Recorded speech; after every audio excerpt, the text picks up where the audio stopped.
afternoon and welcome to another edition of the Auditing and Sandy Newscast brought to you by ReallyCoolNews. I'm Jim Finch and I'm going to be your host for stories on Floyd Wallace and Cerio, a look at the GoFundMe market, and a zip back in time for this day in history. It's a beautiful day here in north central Pennsylvania and the birds are shouting, the cats are singing, and my God, those mushrooms are blooming spores into the air like it's nobody's business. Don't mess with the island of the mushroom people, folks, because one day the mushroom is gonna be you. On that note, we're excited about all the stuff going on in the world as we dive into GoFundMe. Everybody loses except us? How about that title? Yeah, all the funds except our own ongoing expenses fund put up goose eggs for the day as we took in $25 and we avoided the first goose egg celebration of the new lineup as a new donor threw money in the pot for our missing hate viewer. I'm up after more weird dreams, but I knew it was going to happen as I overindulged on garlic bread, meatballs, and sausage for dinner. I am allergic to garlic, so any exposure at dinner time usually ends up with a 3 a.m. nightmare of extraordinary renown to remind me that I'm a dumbass. Since I now get up at 3 a.m. to write the paper, my body hasn't adjusted. I mean, in the past it was always scary dreams of alien abduction that would wake me up and make me wonder if there was something out there stupid enough to take me away from this column. But lately, the strangest part of the dream was I was at an airport at a booth where a guy was blending desserts. He gave me a freebie and he was experimenting with apple pie, Cool Whip, and ice cream and threw in a brownie in the mix. It was good. But does it violate my no ice cream pledge even if it was just a dream? Which brings us back to the dreaded reality. We've got new victims in the lineup. 3 of them, in fact, and you can blame Merb for one of them. That's a way to kill the joy and love we've been spreading, but hey, at least we didn't say his name 3 times to summon his never-ending happiness and keen spirit to brighten your day just yet. Added to this heap of joy that we call a column comes a very old Floyd Wallace fund that was intended for either for a Thailand or Philippines tour, as that's what it's titled, which hasn't had a donation in quite some time, but maybe one to watch now that Floyd is angling for a return to Asia. Up next is BZ Watchdog's GoFundMe to fund a lawsuit against something, someone, somehow, we don't care. The very thought of BZ Watchdog at 4 a.m. gives us the body shivers and makes us want to go back to bed. You can thank Merb for this, says he had a hissy fit about the fund yesterday and alerted us to it. The only donation in it is a $100 donation attributed to Jose de Castro. Yes, Chili wasted money, not his own money, some poor donor's money, putting $100 into the kitty to start the mad quest for $2,500. Finally, we have an ancient campaign by Michael Blue Bacon Paratini, which has already made $19,580 out of its $15,000 goal and hasn't had a donation in a while, but who we can use to say that he's defeated most of DeCastro's funds, as he's at 131% completed, while they're stuck at 5%, 84%, 77%, and 8% completed respectively. Yeah, I know, Chile has become a farce and a locale again recently, so he doesn't need to be picked on, but we're going to do it anyway, just in case he comes back from his self-imposed time in the timeout chair with a Viagra attitude again. Will he come back? Will he be hornier than the universe and he'll pretend that the past week didn't happen? Bet. On that note, if you'd like to join the hunt for the missing hate watcher who has been forcing us to write this column every morning for the past God knows when, we do have a GoFundMe of our own. All proceeds go to keep the lights on, eating, and writing new stories to feature here and on ReallyCoolSite.org. Oh, and Merb! That's 3, now he's been summoned, and you can deal with a new video drop. You're welcome.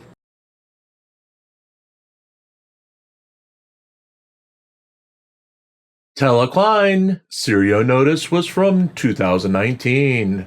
YouTuber and Cerio expert Tella Cline provided a strange update on Cerio's recent $100 million lawsuit against Everett, Washington crime scene analyst Erica Bennett, as despite Cerio's claims otherwise, the actual police bulletin involved in the case was created and released in 2019. The notice read, "Since mid-December, there have been several concerning interactions with Glenn R. Cerio Jr. and Everett Police Department. During a traffic stop on November 15, 2019, Cerio was less than cooperative and asked for a supervising sergeant to arrest the officer making the stop. Since the stop, he has called at least 6 times to complain to supervisors. On November 22, 2019, Cerio called threatening to have a patrol car towed from the Walmart parking lot. The most recent interaction with Cerio was on December 4, 2019, at the EPD substation located at 1130 Rainier Avenue.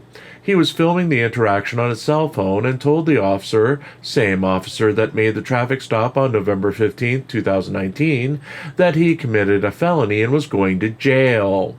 Cerio claims to be a YouTube auditor and may be attempting to provoke officers while recording the interaction.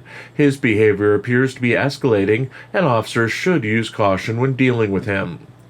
While the bulletin contained confidential information, which is redacted in our copy, such as Cerio's date of birth, social security number, and driver's license number, that information appears automatically generated by the system and are used for identification of the individuals who are subject of the bulletins. The bulletin is marked for law enforcement use only, law enforcement sensitive, and would not normally be released to the public. Also of note, the document produced in 2019 claims that Cerio is 5 foot 10 inches tall and weighed 220 pounds at the time of his last arrest in 2019. From Cerio's description included in a small claims court lawsuit against Bennett, Cerio is apparently claiming that Bennett recently generated the document and distributed it as part of a scheme to steal his identity. Cerio made similar claims against Tella Cline in his lawsuit against her, that the information released by displaying Cerio's own video containing that information was knowingly distributed in order to steal his identity. Cerio is asking for $10,000 in lost wages from both women in the lawsuits. He has yet to produce his threatened multiple $50 million lawsuits or his single $100 million lawsuit.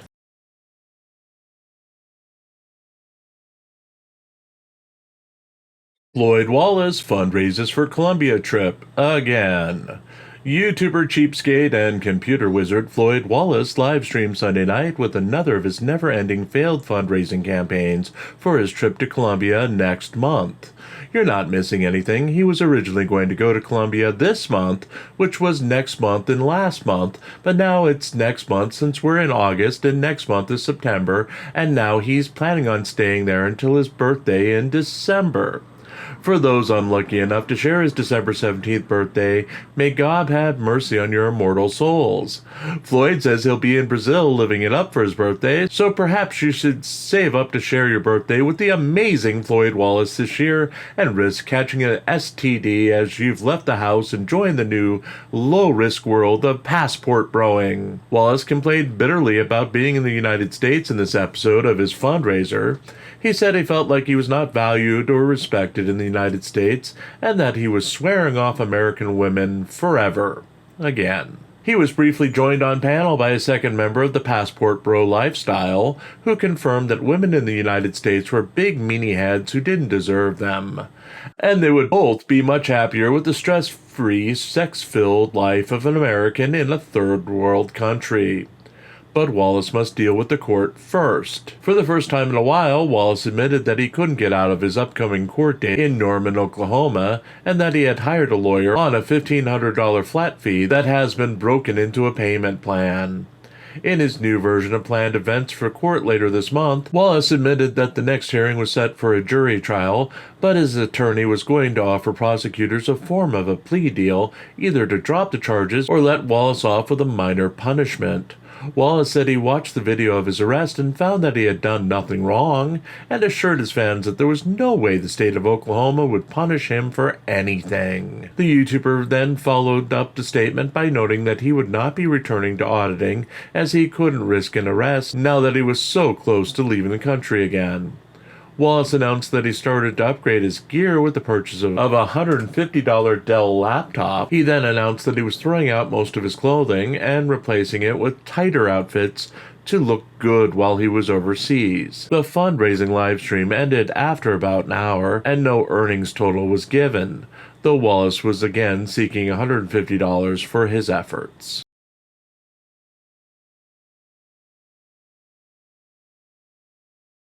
This day in history, Wallace arrested in Arkansas.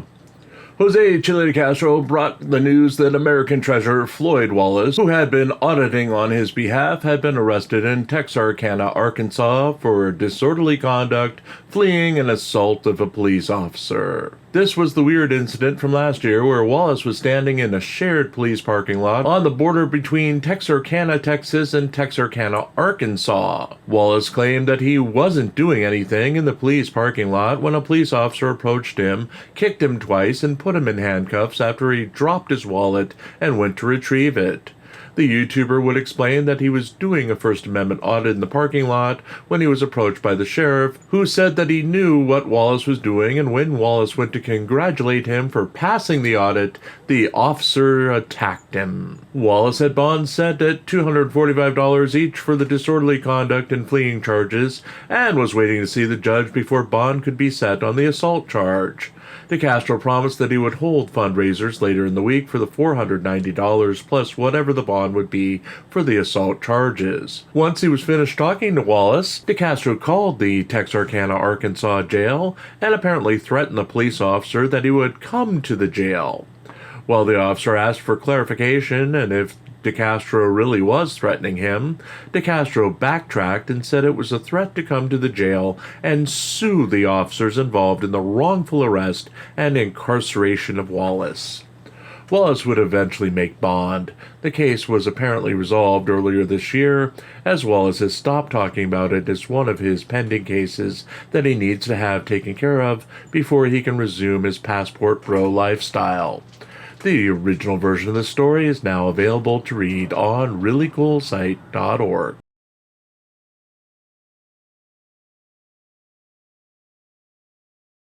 Well, what about that bacon sandwich? It's Coolio as a cucumber out today as we're getting things back online with the website. We're a day ahead for year in review and music, but there's no way in hell we'll be prepared for the rest of the week. This week? Did you ask about this week? Tomorrow there's going to be a motion for summary judgment in the Blue Bacon versus Jose Chile de Castro case.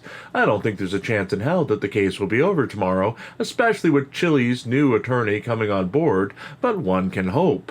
Otherwise, expect a delay of a month or two as the new attorney gets up to speed, and then, well, then the real trial date isn't until next year. So yay, more tedious motions until then. On that note, folks, we're out of here. Have a great rest of your night, and hopefully we'll have you back for our tons of live streams over the next few days. Oh yeah, we're back. And we're going to be hitting you over the head with live streams until we hit the 500 subscribers needed for level 1 monetization. So you're in it, folks.